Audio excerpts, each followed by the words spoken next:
नमस्कार, मी अमरज्योती खेडकर. आज आपण एक वेगळा विषय घेऊन आलेलो आहोत.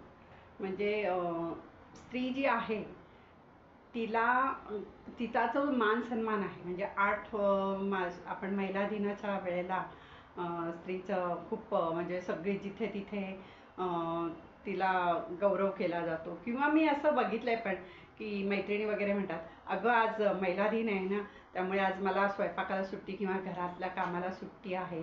माझा मुलगा किंवा माझा नवरा, माझे मिस्टर, आज आम्ही बाहेर जेवायला जाणार आहे, त्यामुळे घरामध्ये मला काय करायचं नाही. हा असा एक दिवस तिला आराम देऊन किंवा तिचं कौतुक करून होत नाही. कारण स्त्री ही कशी असते की तिच्यामुळेच घर चालतं आणि गुरुदेवाने सुद्धा हेच सांगितलेलं आहे.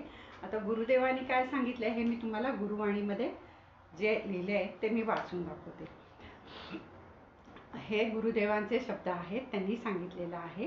हे माझे शब्द नाही आहेत, मी तुम्हाला फक्त वाचून दाखवते. पूर्वी स्त्री ही तिचा गृहस्थ धर्म व तिची कुटुंबासाठी असणारी कर्तव्य याबाबत अतिशय दक्ष होती. ती जेव्हा कामानिमित्त व्यवसायानिमित्त बाहेर पडू लागली तसतशी तिच्या अंगातली मार्दवता कमी होत गेली. वास्तविक पाहता तिच्या अंगी असलेल्या मार्दवतेमुळे तिला किंमत आहे तीच कमी झाली तर स्त्रीत्वाला काहीही अर्थ उरणार नाही.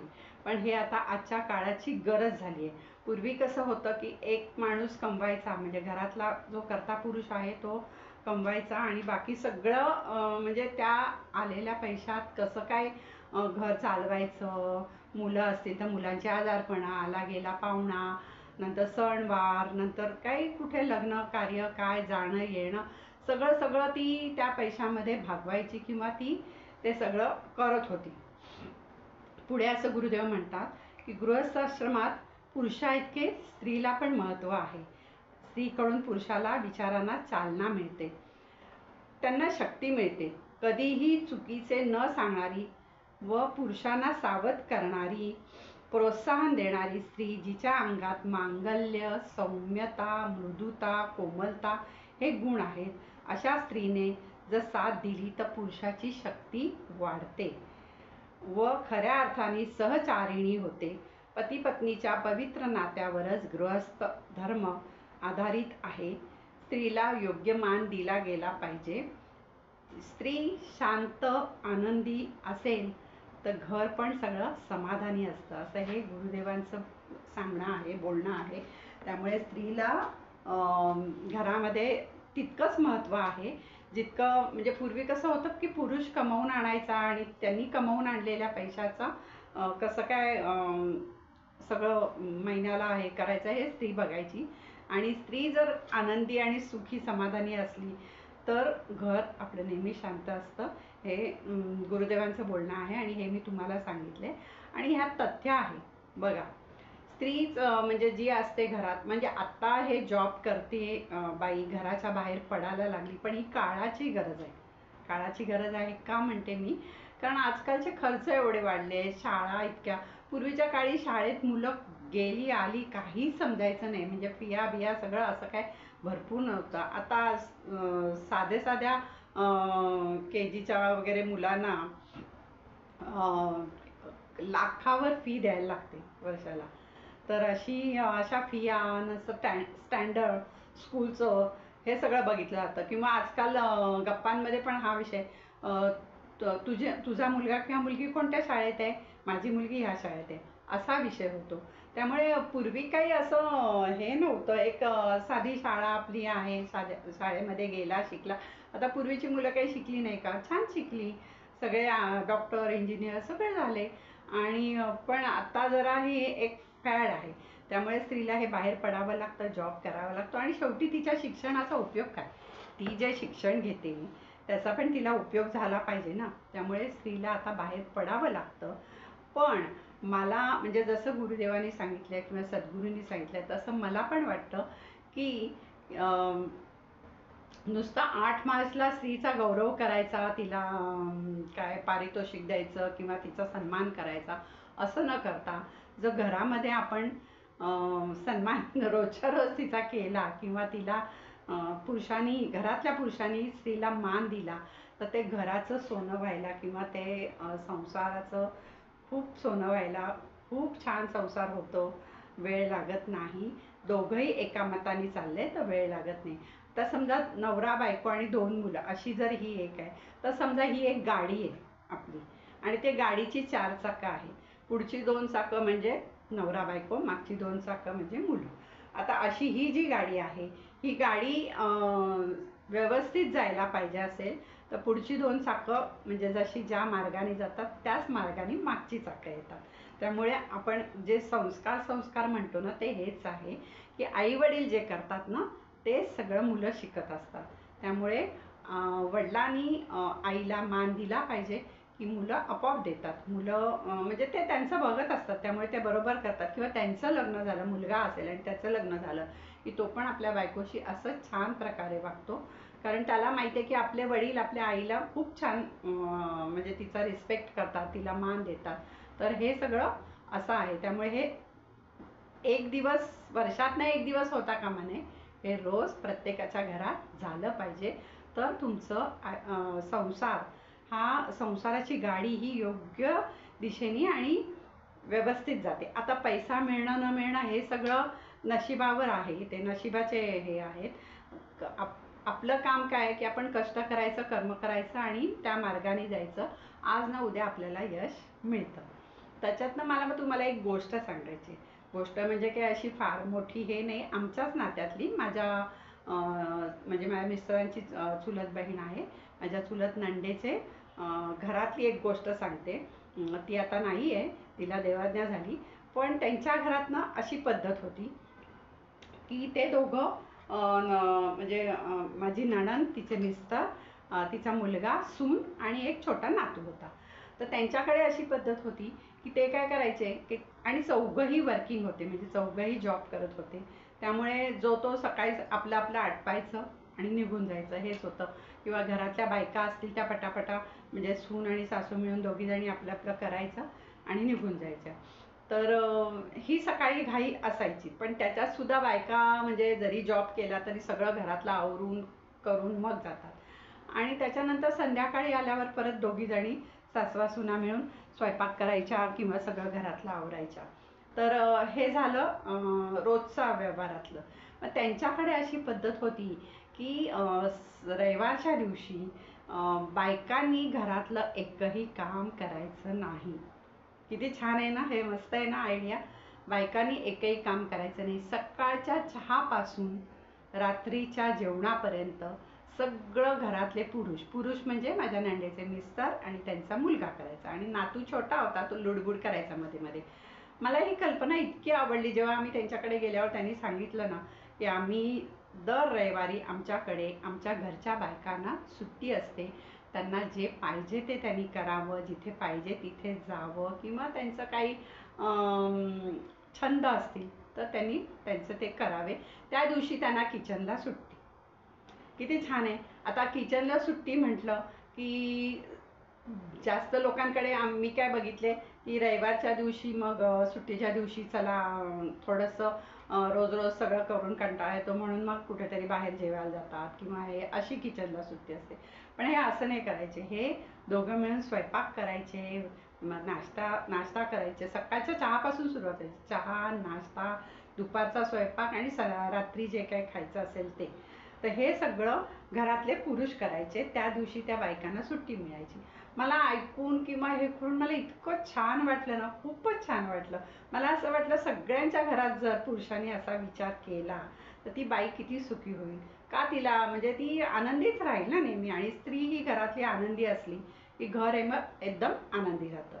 तर हे जे आहे, तर मला असं वाटतं की म्हणजे मला असं वाटलं की सांगावं तुम्हाला सगळ्यांना किंवा बोलावं की जे कोणी माझे व्हिडिओ पुरुष बघतायत तर त्यांनी पण हे लक्षात ठेवा की बाईला एकच दिवस मान न देता तिची रोज काळजी घेतली पाहिजे. कारण ती घरातली बाई असते. ती आपल्या म्हणजे नवऱ्याचं तर करतेच, मुलांचं करते, आला गेला बघते. म्हणजे कोणी पाहुणे आले, आता अचानक पाहुणे येणारे असतात, त्यांचं खाणं किंवा जेवायला येणारे असतात, किंवा अचानक जेवायच्या वेळेला आले की स्वयंपाक करायचा असतो. मग घरात काय आहे नाही, भाजी आणणं, हे सगळं सगळं ती बघत असते. त्यात मुलांचं आजारपण असतं, तिच्या स्वतःच्या तब्येतीची काळजी, नवऱ्याच्या तब्येतीची काळजी, त्यात सुट्टी आली रविवारी की काय असतं की प्रत्येकाच्या आवडीचे पदार्थ करणं किंवा एक वेगळी डिश करणं, आज ब्रेकफास्टला वेगळं काहीतरी करायचं, असं सगळं असतं. मग हे सगळं करता करता ती दमून जाते, पण तिचा कोणी विचार करत नाही की बाई गं तू दमली आहेस, रोज तू सगळं हे करतेस, तर आज तू आराम घे, असं कोणी म्हणत नाही. पण सगळ्यांना अपेक्षा असते, मुलांना अपेक्षा असते आईने हे करावं, नवऱ्याला अपेक्षा असते बायकोनी करावं, सासू सासरे असतील तर त्यांना वाटतं आम्ही एवढे वर्ष केलं, आम्ही आता म्हातारे झालो तर सुनेने आमची सेवा करावी. अरे पण त्या सुनेचा पण जीव आहे ना, तर तिला पण थोडासा आराम मिळाला पाहिजे. हे सगळ्यांनी असं समजून जर घरामध्ये वागले ना, तर मला वाटतं ते घर सुखी व्हायला वेळ मिळणार नाही. आता ज्यांच्या ज्यांच्या घरात ही पद्धत नाही आहे, आता हे मी तुम्हाला सांगितलं. आता आमच्या घरी माझे मिस्टर, मला कंटाळा आला तर मी सांगते त्यांना की आज मला खूप कंटाळा आलाय, मग ते काहीतरी करतात. पण माझा मुलगा मात्र, मुलाला सांगितलं ना आज मला खूप कंटाळा आलाय, आज मला मूड नाही आहे काम करायचा किंवा स्वयंपाक करायचा, तर त्याला वेळ असेल तर तो काहीतरी चांगली डिश बनवतो, आणि जर वेळ नसेल तर मग बाहेरनं ऑर्डर करतो किंवा मग आम्ही बाहेर जातो, असं काहीतरी करतो. पण म्हणजे एक दिवस तेवढं मला आराम देतात. आणि माझे मिस्टर बाकी नाही तरी घरातली छोटी मोठी कामाला मला खूप मदत करतात. त्यामुळे असं काही होत नाही की मी एकटंच सगळं नाचते आणि सगळंच मी करते. तर बाहेरचं काही आणायचं असेल तर आणून देतात, भाजी निवडून देतात, भाजी कापून देतात, कांदा कापून देतात, सगळं करतात. त्यामुळे माझं काम तेवढं सोपं होतं. म्हणजे असं पूर्ण एक दिवस अंगावर घेत नाहीत ते स्वयंपाकाचं, पण घरात रोजच्या रोज मला सगळी मदत करतात. म्हणून मला असं वाटतं की सगळ्याच पुरुषांनी हे करायला पाहिजे. आता म्हणून मी म्हटलं की हा विषय आज बायकांचा आहे. बायका फार खुश होणार आहेत किंवा ज्या माझा व्हिडिओ बघतायत, जी माझी कुटुंब आहे, फॅमिली आहे, तर ते सगळेजण आपल्या नवऱ्याचं डोकं खाणार असतात की बघा कसं असतं म्हणजे. पण नाही, पण हे सगळं तुम्ही समजावून घेऊन केलं पाहिजे. कारण हे सगळं करण्यात म्हणजे आपलं जे घर आहे ना, त्याला जर आनंदी ठेवायचं असेल, हसतं-खेळतं राहायला पाहिजे असेल, तर एकट्या बाईवर भार टाकू नका. कारण का, एकतर ती म्हणजे सगळं करत असते आणि त्यात म्हणजे कसं आता घराला हातभार लावावा की आपल्या मुलांना चांगल्या शाळेत जावं किंवा त्यांच्या सगळ्या इच्छा पूर्ण व्हाव्या म्हणून ती जॉबसुद्धा करते. आणि तिचं शिक्षण जे झालंय ते असं म्हणजे तिच्या आईवडिलांनी कष्ट घेऊन तिला जे शिक्षण दिले ते पण वाया जायला नको ना, म्हणून ती जॉब पण करत असते आणि घरातलं पण सगळं करत असते. म्हणजे बऱ्याचशा बायका सगळं व्यवस्थित करतात. आणि सकाळी अगदी लवकर जायचं असेल तर सकाळी कोण आपल्याला बाई पण मिळत नाही म्हणजे काम करायला, स्वयंपाकाला, त्यामुळे त्या घरातल्या बाईलाच सगळं करावं लागतं. एखाद वेळेला संध्याकाळी आपण पोळ्यांना किंवा म्हणजे चालत असेल घरात, काय काय लोकांच्या घरात चालत नाही स्वयंपाकाला बाई ठेवलेली, पण असेल तर मग आपण संध्याकाळी बाई ठेवू शकतो. पण मला असं शक्यतो वाटतं की घरात जर सगळ्यांनी मिळून काम केलं तर बाईची गरज लागत नाही. आणि बाई नसावी असं म्हणत नाही मी, पोळ्यांना वगैरे बाई ठेवावी, पण शेवटी जे आमटी भाजी जे काय आपण करतो घरामध्ये, ते सगळं आपण चांगल्या मनाने करतो, चांगल्या आपल्या सगळं धुवून चोळून व्यवस्थित करतो, म्हणजे हायजीन बघून करतो. त्यामुळे घरातलं म्हणजे प्रत्येकाची तब्येत चांगली राहते. आणि आपल्याला किती तिखट पाहिजे, किती काय कसं पाहिजे हे आपल्याला माहीत असतं. किंवा एकच भाजी, आता माझ्याकडे मागे मी नव्हते इथे तर माझ्या मुलासाठी मी बाई ठेवली होती. शेवटी तो इतका कंटाळला ना, मला म्हणाला की तू जर कुठे जाणार असशील ना तर मला बाई नको, माझं मी करून हाताने खाईन. का, तर तो म्हणाला ती बाई रोज सगळ्या भाज्या कांदा टोमॅटो आलं लसूण, कांदा टोमॅटो आलं लसूण, मग भाजी कुठची असो, हे पहिलं आलं की कांदा कापणार, टोमॅटो टाकणार, आलं लसूण टाकणार आणि मग ती भाजी टाकणार. म्हणजे सगळ्या भाजीला कांदा टोमॅटो आलं लसूणची चव लागते, अशी भाजीची वेगळी चव लागत नाही. त्यामुळे तो मला म्हणाला की मला बाई नको आहे, माझं मला जसं जमेल तसं मी करेन, नाही जमलं तुम्ही बाहेरनं आणीन, पण मला बाई ठेवू नको. तर शक्यतो असं सगळ्यांनी घरातल्या लोकांनी मिळून मिसळून काम केलं ना, तर ते काम असं असं होतं, त्याला वेळ लागत नाही. म्हणजे घरातल्या बाईला सुद्धा वेळ मिळतो. आणि म्हणजे असं लवकर आटपलं, सगळ्यांनी मिळून कामं केली की आता आमच्याकडे आधी जेव्हा माझी मुलं लहान होती तेव्हा मी म्हणजे स्वयंपाक मी केला तर कापून वगैरे माझे मिस्टर द्यायचे, कांदा वगैरे सगळं. मग मी स्वयंपाक केला. तर जेवणं झाली आमची की आवरायचं काम माझी मुलगी करायची. माझ्या मुलीला, माझा मुलगा छोटा होता पण तो पण मदत करायचा आणि पटापटा आमचं आवरून झालं की सगळेजण आम्ही परत गप्पा मारत बसायचो. मग दिवसभर काय झालं, शाळेत काय झालं, काय सगळं माझे मुलं आम्हाला सांगायची. आम्ही असं हसत खेळत बसायचो, गप्पा मारायचो. मग हा वेळ मिळतो का मिळतो? कारण ती बाईच्या एकटीच्या अंगावर सगळं राहत नाही ना. म्हणून म्हणून प्रत्येकाने आजपासून एक निर्णय घ्या की घरात जेवढी माणसं आहेत त्यांनी सगळ्यांनी मिळून मिसळून काम करू आणि बाईला, घरातल्या बाईला आनंदी कसं ठेवता येईल ह्याकडे लक्ष द्या. आणि फक्त वर्षातनं एकदा 8 मार्चला महिला दिन म्हणजे साजरा करतात, तसं न करता तुम्ही रोज त्या घरातल्या स्त्रीला मान द्या. तिच्या कष्टाचं काही चीज होईल किंवा तिला असं काही असं वाटायला नको की मीच एकटी करते, बाकी घरात कोणी काय बघत नाही. म्हणून सगळ्यांनी मिळून मिसळून करा, म्हणजे बघा घर किती आनंदी राहतं. तुम्हाला हे विचार पटतायत का? पटले तर लवकर लवकर अंमलात आणा. आणि पुरुषांना सॉरी म्हणते मी, त्यांनी रागवू नका. पण हे जे सत्य आहे हे मी सांगितले आज तुम्हाला आणि हे मी बघितले डोळ्यांनी आणि आमच्या घरी पण बघितलेलं आहे, त्यामुळे मी तुम्हाला सांगितले. त्यामुळे ज्यांना पटतंय किंवा ज्यांना हे येते त्यांनी हे विचार अंमलात आणा. बाकी मी अजून काय सांगणार?